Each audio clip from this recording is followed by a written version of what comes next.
Listen carefully, not because this will comfort you, but because it will strip away illusions you were taught to trust. There is a lie most people grow up believing, that mistakes are punished, that truth protects the innocent, and that responsibility naturally falls on those who deserve it. That lie has created more silent victims than any enemy ever could. The truth is colder. Systems do not punish failure. They manage it. And when failure threatens stability, it is not repaired. It is redirected. This is where the scapegoat is born. A scapegoat is not chosen randomly. They are selected with psychological precision, not because they are guilty, but because they are expendable. When something goes wrong inside a company, an institution, a family, a political group, or even a circle of friends, the first question is never, who caused this? The real question is far more dangerous. Who can absorb the blame without collapsing the system? And if the answer is you, the decision is already made. The scapegoat is rarely the weakest person intellectually. Often they are the most responsible, the most reliable, the most morally invested, because responsibility without protection is a liability. Systems do not sacrifice the powerful. They sacrifice the unprotected. The process does not begin with accusation. That would be too obvious, too risky. It begins with tone. A question asked too casually. A concern framed as responsibility. A sentence that sounds ethical, but is strategically placed. We're not blaming anyone, but we just need accountability. Someone has to take responsibility. Notice the language. It is clean, reasonable, moral, and deadly. Blame is never pushed directly. It is invited. The scapegoat often walks into the role willingly, believing that taking responsibility will earn respect, trust, or closure. This is the most dangerous illusion of all. Systems do not reward sacrifice. They consume it. Once you absorb blame once, you become the default container. From that moment on, every future failure will lean in your direction, not because you caused it, but because you've proven you can carry it. Repetition is the real executioner. Your name appears near problems, then again, then casually, then naturally. Soon the association feels real, even without evidence. The human mind confuses familiarity with truth. And once that happens, defending yourself becomes impossible. Because you are no longer fighting facts, you are fighting a feeling. If you respond emotionally, you confirm instability. If you over-explain, you confirm suspicion. If you stay silent, you confirm guilt. The frame is complete. Machiavelli understood this centuries ago. The most effective accusations are the ones never spoken. The scapegoat does not fall because they are attacked. They fall because they are positioned. And the most dangerous moment is when you feel the urge to defend yourself, because defense means you have accepted the role of the accused. At this stage, the system does not need to destroy you. It only needs to wait. Wait for exhaustion. Wait for isolation. Wait for you to collapse under the weight you never should have carried. Ask yourself something uncomfortable.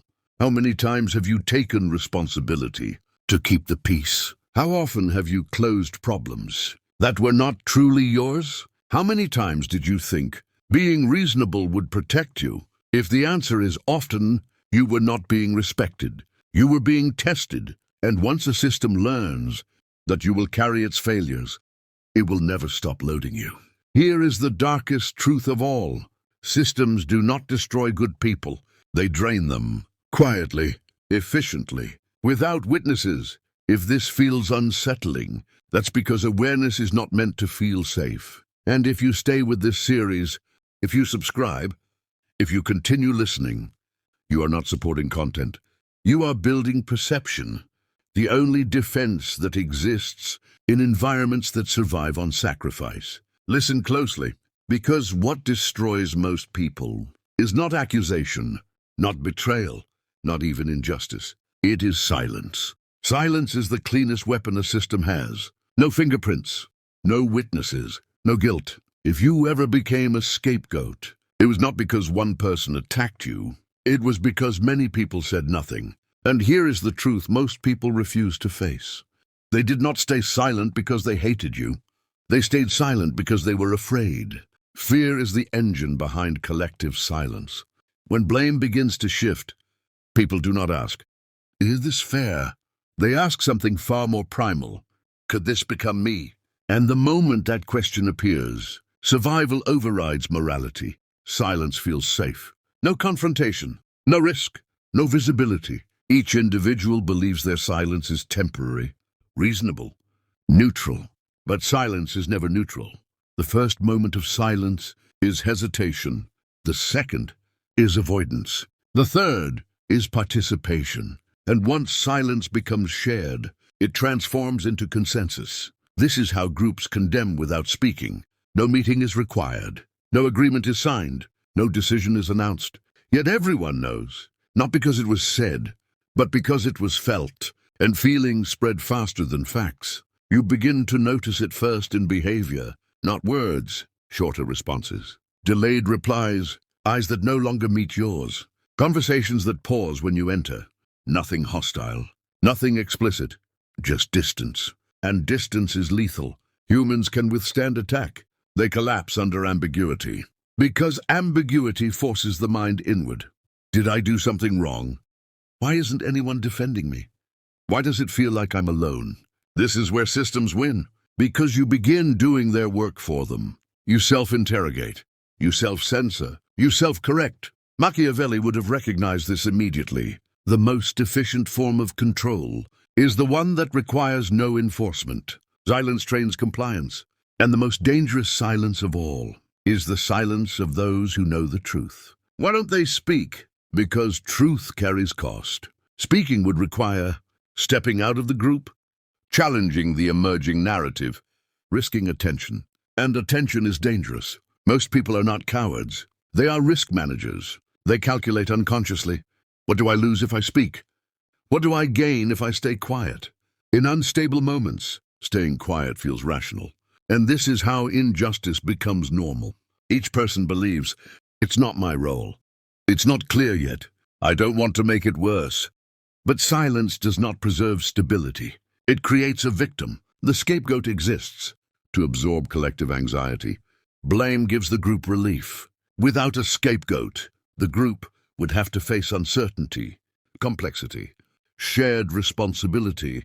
Most groups would rather sacrifice one person than confront that discomfort. And so they do, without cruelty, without intention, without reflection, just silence. This is why defending yourself publicly often fails. You are not arguing against a person. You are pushing against a shared emotional state. And emotional states do not respond to logic. They respond to comfort. Blame is comforting. Complexity is not. When silence solidifies, your position changes. You are no longer someone involved. You are the one associated. And association is enough. If you challenge the silence aggressively, you appear disruptive. If you plead, you appear unstable. If you withdraw completely, you disappear. This is the trap. The system does not need to attack you. It only needs to let silence finish the job. And silence always does. Now here is the most unsettling part. Most people who remain silent believe they are being ethical. They tell themselves, I don't know the full story. I don't want to judge. I'll stay neutral. But neutrality in power dynamics always favors the stronger side. Silence sides with momentum. And momentum has already chosen you. This is why waiting for spontaneous justice is dangerous. Justice does not emerge from silence. It requires disruption. But disruption must be strategic, not emotional. And that is where most people fail. They break silence with desperation, not precision. They demand validation instead of repositioning, which only reinforces the narrative that something is wrong with them. Machiavellian intelligence does not fight silence directly. It renders it ineffective. But before we go there, you need to understand one final truth. Collective silence does not mean everyone agrees. It means everyone is afraid to disagree. And fear creates temporary unity. Temporary unity creates permanent damage. If this part feels heavier, that is intentional. Because until you understand that silence is not absence, but action, you will keep expecting rescue that never comes. And if you are still listening, still following this series, still subscribed, You are not seeking comfort. You are seeking situational awareness. In the next part, we will cross a darker threshold. How guilt, morality, and being a good person are weaponized against you until you willingly carry blame. That was never yours. Listen carefully, because what you are about to hear will not accuse the system first. It will accuse your conscience. Every scapegoat shares one dangerous trait, not weakness, not incompetence, not lack of intelligence. They have a working conscience, and in environments driven by power, an unprotected conscience is an open wound. Morality, when unmanaged, does not shield you. It exposes you. Systems do not fight morality head-on. They recruit it. They turn your values into pressure points. They never say, "You are guilty." They say something far more effective. "You care, right?" That single sentence does more damage than any accusation, because it shifts the burden from facts to identity. You are no longer defending an action. You are defending who you are. And once morality enters the frame, logic leaves it. Here is how the process begins. Not with blame, but with empathy. We know you didn't mean it. We understand your intentions. We know you're responsible. These statements feel supportive, but they are traps. They imply a debt, a moral debt. The unspoken expectation is clear. If you are as good as you claim to be, you will carry this, and many do, not because they are guilty, but because they are afraid of being seen as immoral. This is the deepest form of manipulation. You are no longer coerced. You are self-enforcing. Machiavelli understood this with chilling clarity. The most reliable prison is the one the prisoner believes is virtuous. Once guilt is activated, you begin to cooperate with your own erosion. You apologize preemptively. You over-explain. You soften your language. You accept partial responsibility just to move forward, and every concession becomes a brick in the case against you. Because guilt is cumulative, it never resolves. It only expands. The more you give, the more is expected, and the system never says, "That's enough." Why would it? Your guilt is useful.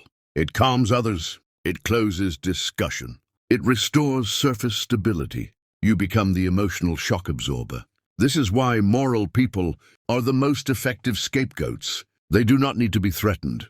They only need to be reminded of who they think they are, and once that happens, they fold. Now pay attention to this distinction. Guilt is not responsibility. Responsibility is factual, bounded, specific. Guilt is emotional, diffuse, endless.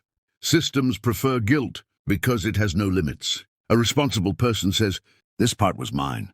A guilty person says, "Maybe everything was," and that difference determines who survives. Here is the moment where most people are lost. They believe that accepting guilt will earn moral credit. They believe others will see their integrity and reciprocate with fairness. This almost never happens, because systems do not reward integrity. They extract it. Once extracted, it is no longer needed. Notice how quickly moral language appears. During crises, accountability, values, doing the right thing, setting an example. These words sound noble, but they are often used to bypass structural responsibility. When a system speaks morality, listen carefully.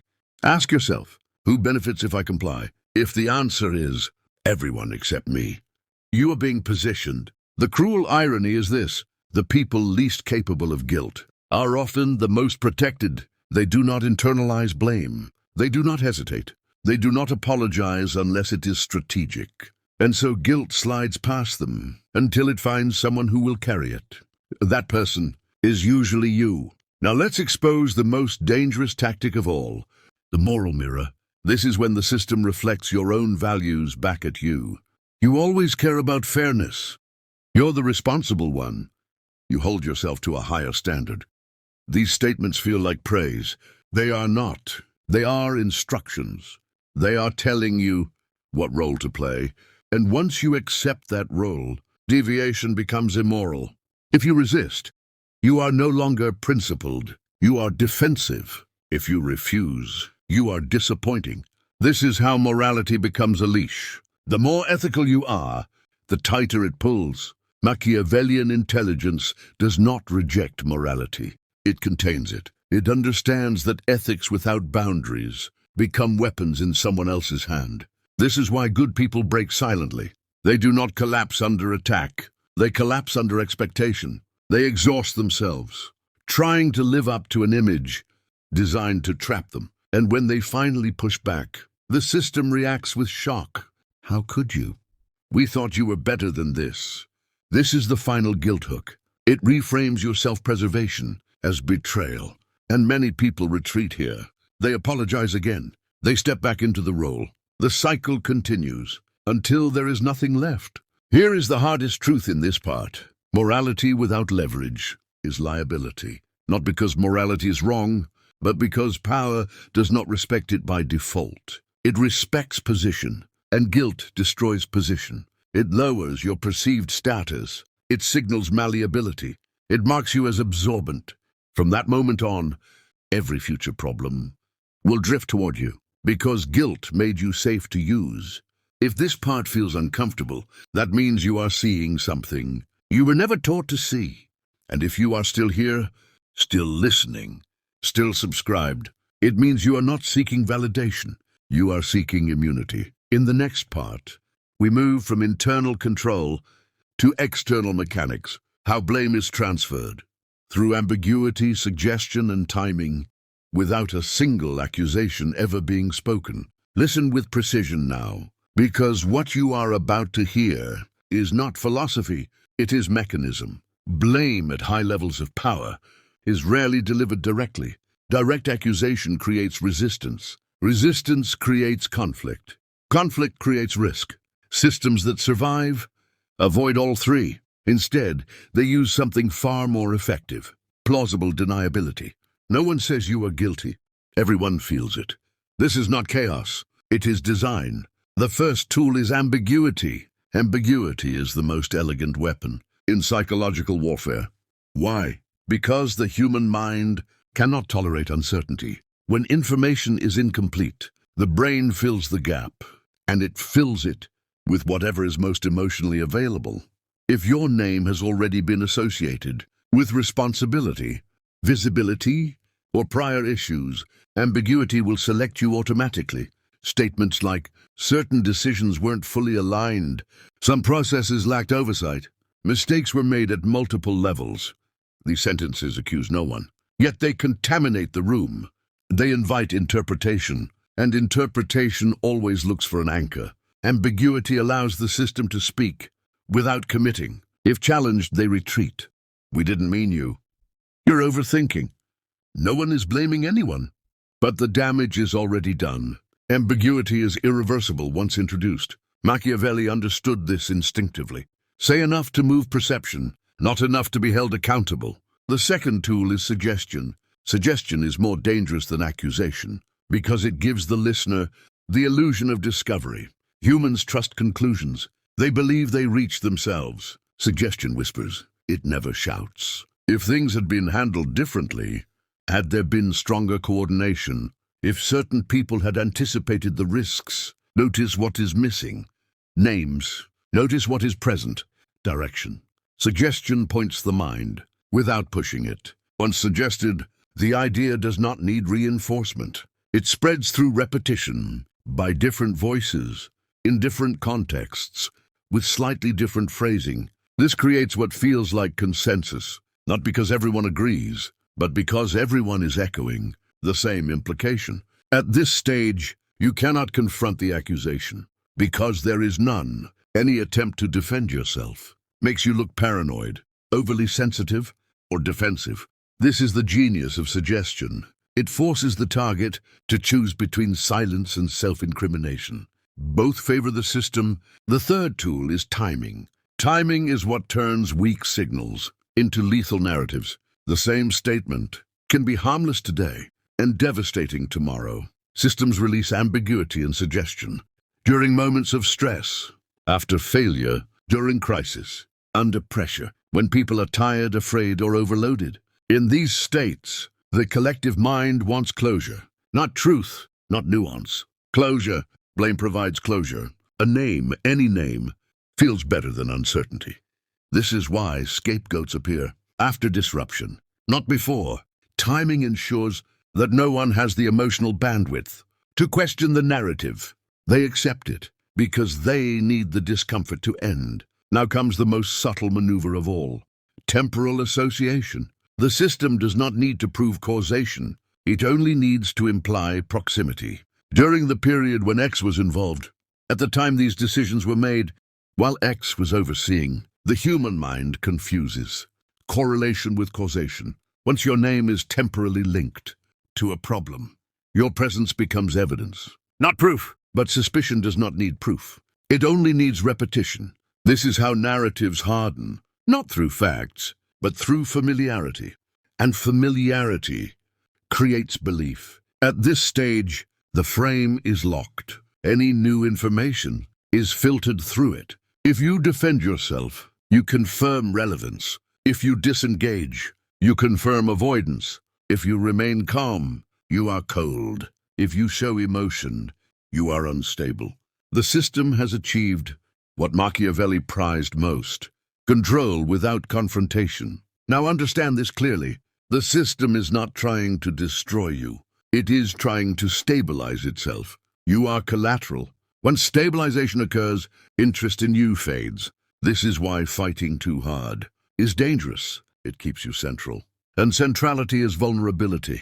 Here is the critical insight most people miss. You cannot defeat ambiguity with detail. Detail feeds ambiguity. The more you explain, the more surface area you expose for reinterpretation. Machiavellian intelligence does not argue facts inside a poisoned frame. It changes the frame, but frame change requires patience, distance, and emotional restraint, which is why most people fail. They want immediate relief. They want vindication. They want clarity now. The system knows this and waits, because waiting costs it nothing. Eventually, most targets self-destruct: a public outburst, a long message, an emotional confrontation. This is the moment the system needs, because reaction becomes evidence, not of guilt, but of instability. And instability is enough. If you are still listening, still following, still subscribed, you are beginning to see how invisible power truly operates. In the next part, we move from analysis to escape. How to exit the scapegoat position without confrontation, without exposure, and without social suicide. This is where most people panic. Now listen with restraint, because what follows is where most people ruin themselves. Not because they lack intelligence, but because they cannot tolerate waiting. Once you realize you are being positioned, every instinct inside you screams, correct the record, expose the truth, defend yourself. Those instincts are understandable. They are also lethal. Machiavellian survival does not begin with reaction. It begins with withholding. The first rule, uncomfortable but essential: stop trying to convince everyone. You will not, and you do not need to. Convincing implies you accept the courtroom. It implies you accept the judge. It implies you accept guilt as a starting point. Do not. Silence here is not surrender. It is suspension. You are pausing participation in a frame designed to consume you. The second rule, break isolation quietly, not loudly. Isolation is the execution chamber. Breaking it does not require speeches. It requires distribution. Share information, not arguments, with different people, at different times, in neutral language. Information travels on its own. Arguments require defenders. You do not want to be your own lawyer. The third rule, create witnesses without asking for testimony. Witnesses are not recruited. They are cultivated. Consistency over time does more damage to a false narrative than confrontation ever could. Remain calm. Remain competent. Remain predictable. When behavior contradicts implication long enough, tension shifts, not in your favor immediately, but away from certainty. And certainty is the system's oxygen. The fourth rule, this is where many fail: do not expose before you exit. Exposure feels powerful. It is usually premature. Truth revealed too early is reframed as bitterness, revenge, or instability. The system will not argue facts. It will attack your motives, and motive attacks are easier to win. Machiavelli understood timing above all else. Truth delivered at the wrong moment is not truth. It is noise. Hold what you know, not to threaten, not to bargain, but to protect position. The fifth rule, shift your center of gravity. Do not remain at the epicenter of the problem. Change projects, change visibility, change terrain. This is not retreat. It is repositioning. Scapegoats die because they stay still. Movement disrupts narrative. When you are no longer constantly present, attention looks for a new target. Blame hates emptiness. If it cannot land on you, it drifts. And drift weakens focus. The sixth rule, this breaks egos. Accept temporary misunderstanding. This is the hardest discipline. Some people will misread your silence. Others will assume guilt. A few will label you evasive. Let them. Time favors those who do not erupt. Systems tire. Stories decay.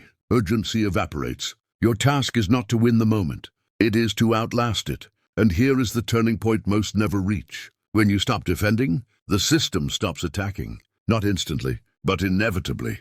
Because attack requires engagement. Without it, aggression loses legitimacy. Then something subtle happens. Observers begin to feel discomfort. Not with you, but with the narrative. If they were guilty, why are they so composed? That question is corrosive. It does not clear you. It destabilizes certainty. And destabilization is enough. Machiavelli would recognize this moment. You have exited the role. Without burning bridges. Without declarations. Without creating enemies. You did not fight the system. You outgrew the frame. This is not heroic. It is disciplined. And discipline is what power respects. If this part demands patience, you have never practiced. That is because most environments reward speed and punish restraint. Here, restraint saves lives. Social, professional, psychological. If you are still here, still listening, still subscribed, you are not chasing shortcuts. You are building a mind that cannot be easily cornered again. In the final part, we cross the last threshold. How to move from survivor to psychologically untouchable, not invisible, not aggressive, untouchable. Listen carefully now, because this is not about survival anymore. It is about position. There is a fundamental difference between someone who escaped being a scapegoat and someone who cannot become one. The first avoided destruction. The second removed themselves from the category. Power does not target morality. It targets utility. The system always asks one question. Can this person be sacrificed at low cost? If the answer is yes, you are vulnerable. If the answer is no, you are protected. Psychological untouchability begins here. The first principle, non-negotiable, distribute your value. Concentrated value is removable. One role, one function, one identity. That is a clean cut. Distributed value creates hesitation. When multiple outcomes depend on you, when more than one group benefits from your presence, removal becomes expensive. Systems prefer easy solutions. You are no longer easy. This is not manipulation. It is structural awareness. The second principle, own your narrative before a crisis defines it. Narratives are not built in chaos. They are built in calm. Reputation is not what people say about you. During conflict, it is what they already believe. Before conflict begins, consistency over time creates resistance to distortion. When accusation arrives, it is unconsciously compared to the existing image. If the two do not align, the accusation weakens. This is not branding. This is inoculation. The third principle, subtle but decisive. Control your visibility rhythm. Constant visibility attracts pressure. Total absence invites disposability. Intelligence lives in rhythm. Appear when it matters. Withdraw when attention sharpens. Let silence do work for you. The scapegoat must be visible. Invisible targets are inconvenient. The fourth principle, this offends egos. Do not be the purest person in the room. Purity without boundaries is a liability. Systems do not protect purity. They exploit it. Be principled, not sacrificial. Clear, not compliant. People respect those who say no calmly, more than those who say yes until they break. The fifth principle, make defense unnecessary by aligning interests. Do not ask for loyalty. Create interdependence. When others benefit from your stability, they will protect it instinctively. not because they like you, because it is efficient. Machiavelli understood this without sentiment. People defend what defends them. The sixth principle, critical and often ignored, separate identity from role. Those who merge identity with position die with the position. Those who retain identity outside the role survive transitions. Never allow a title, function, or status to define your entire worth. Flexibility is the highest form of power in unstable systems. Now we reach the final layer. Internal control. The untouchable individual is not the one who is never attacked, but the one who is never triggered, because provocation is the oldest tool of displacement. Once you react emotionally, you become usable. When you do not, the system loses leverage. Calm is not weakness here. It is disruption. No outbursts, no over-explanations, no pleas for understanding. The game requires reaction. Starve it, and something changes. Observers become cautious. Whispers stop escalating. Attention drifts, not because you defeated anyone, but because you are no longer convenient. That is the quiet victory Machiavelli prized. Understand this clearly. This path will not make you universally liked. It will make you respected, or at least avoided. And in systems that survive on sacrifice, avoidance is safety. If you reach this point, you were not listening for entertainment. You were listening because something in you refuses to be consumed quietly. Staying subscribed, continuing to engage with this kind of content, is not allegiance to a channel. It is a decision to see the world as it operates, not as it is described. We close with the final rule. Carry it with you. In systems of blame, the innocent are not protected. The aware are, and the aware are not those who know the truth, but those who know where to stand. When truth becomes inconvenient,